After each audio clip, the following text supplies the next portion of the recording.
Hi and welcome back to the Film and TV channel. I hope you're all staying safe and well. And we have a film review today.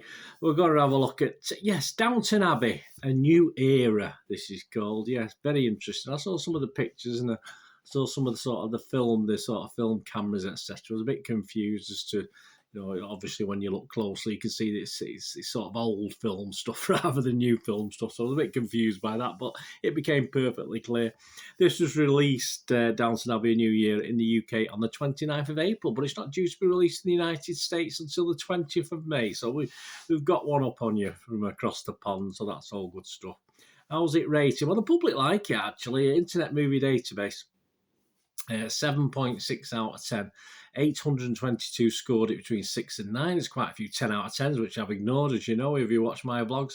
And just 64 people scored it a mere 2 to 5. So very much in the ascendancy on scores. It's a PG rating, 125 minutes, and yes, a historical drama film. And of course, it's a sequel to the 2019 film Downton Abbey. Both films, of course, written by Julian Fellowes, a creator and writer of the television series of the same name, with the sequel being directed by Simon Curtis, who replaced Michael Engler. He actually directed the first film. The cast includes the usual bevy of actors that have been knocking around for a while now, but the main names, Hugh Bonneville, of course, lost a little bit of weight, I think, from last time I saw him, as Robert Crawley, Seventh Earl of Grantham, Samantha Bond as Lady Rosamund Painswick, Laura Carmichael as Edith Pelham, Marchioness of Hexham, Maggie Smith as Violet Crawley, of course, the Dowager Countess of Grantham. And I say lots of familiar faces and names. Are just a few I picked out.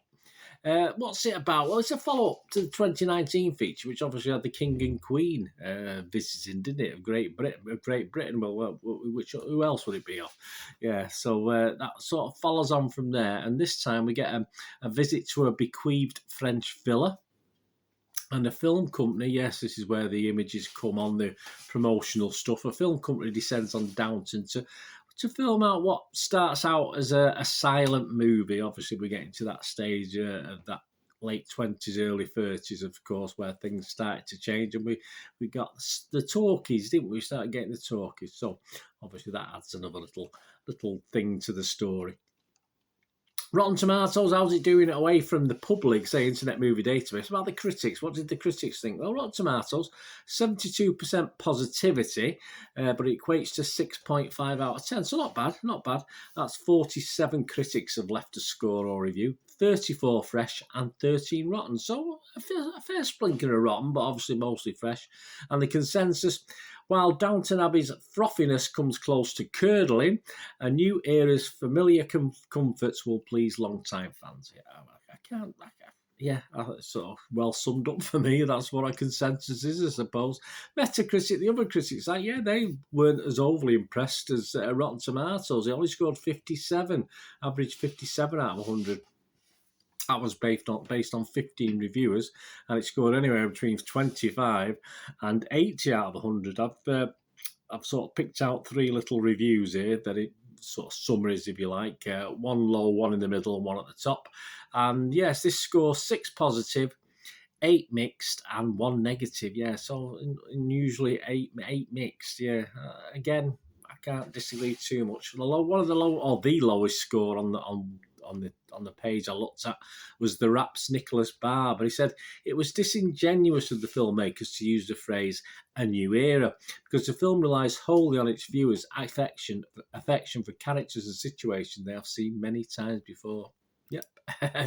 Yeah, I can't disagree. Screen Daily's Fionnuala Halligan, she gave it 50 out of 100 and said, in a whizzing carousel of no war, no surprises, no peril, just 1920s frockery and some dancing as well, Downton Abbey, A New Era delivers exactly the same as every other incarnation of Downton Abbey, only with the tearjerker ending for the core fan base.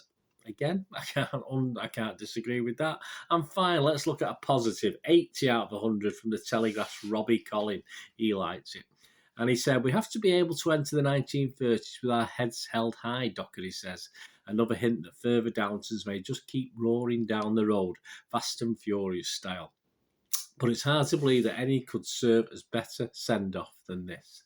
There you go. So that's a positive. And my thoughts, just to finish off this little thing. I'm a big Downton fan. I do like Downton. And it's returning any guys for me is always going to appeal in the same way.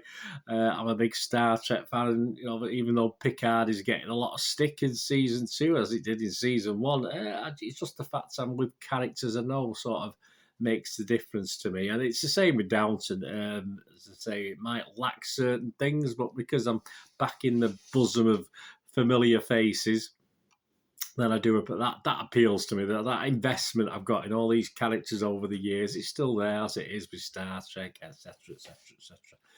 The thing is, it's not a big cinema. It's not a cinema release as such. It's basically just a feature-length version of the TV series, or 2 very good episodes. And I sort of wanted to watch it more curled up on the settee with a hot chocolate or 2 and a packet of digestive biscuits. That's how I wanted to watch this. It's not, as I say, it's not a cinema experience whatsoever. And it's, unless you really want that feel, then you probably will watch it again at home. But it just doesn't work that way. And that's how fans should enjoy it, curled up on the settee and enjoy it. Those Sunday evenings when we used to watch it first time round. And we're being set up for more, which is fair enough for fans like myself. But at some stage, in the same way, at some stage, I was going to say Star Trek finishes then, but it never does it? It carries on. But let's say upstairs, downstairs. That's one of my favourite back in the day from the 70s onwards.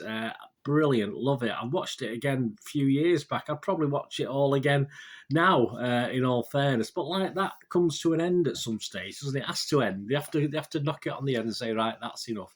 And I think this at some stage will do that. I don't think it'll be just yet. But as the stories are getting just a little, I think the critics said it before, we've seen it before. We've seen various versions of it. There's nothing new and interesting. If it's the 1930s, if they start putting in, say, if they do a couple of these and they start talking about Nazism, the growth for that and the stuff in this country, then they might get a little, they can come up with ideas, but at the moment they're just regurgitating what we've seen before. So really, even though the story isn't great, for me it was just basically a cosy hug, as I said, from familiar faces, and a goodbye and a homage, of course, to a big character in this as well. But so really, I liked it as a fan. Of course I did, because it's people I invest in, people I care about, even though they're only on celluloid.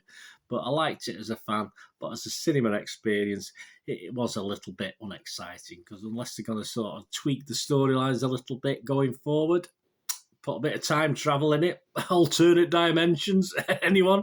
Why not? Why not? We had, what did we have? Pride and Prejudice in the zombies, didn't we? Which didn't quite work for me, but, why not? Hey, let's do something. But as I said, it was just, as a fan, it was great to see. I'm going to give it a watchable score, but that's all I can say. I'm not going to say any more than that. I just thought it was a very watchable, and it's lovely to see all the characters back again, as I say, looking pretty well. And even, as I say, Hugh Bonneville has always lost a little bit of weight. He certainly looks healthy enough. It must obviously be a planned thing. I don't think he's ill or anything like that, is he, guys? But I must admit, it's the first opening scenes, it took me a little while to recognise him. I sort of couldn't really recognise him that much, but I'm sure everything's okay.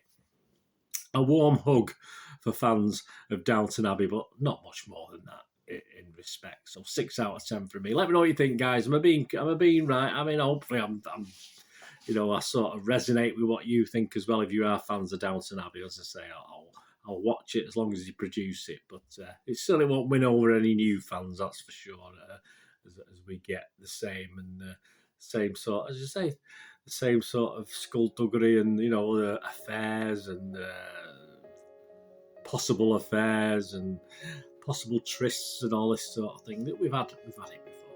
Anyway, let me know what you think. Anyway, thanks for watching, guys. Please, until we meet again, I ask one thing, don't I? Please stay safe, everyone. Thanks for watching. Bye for now.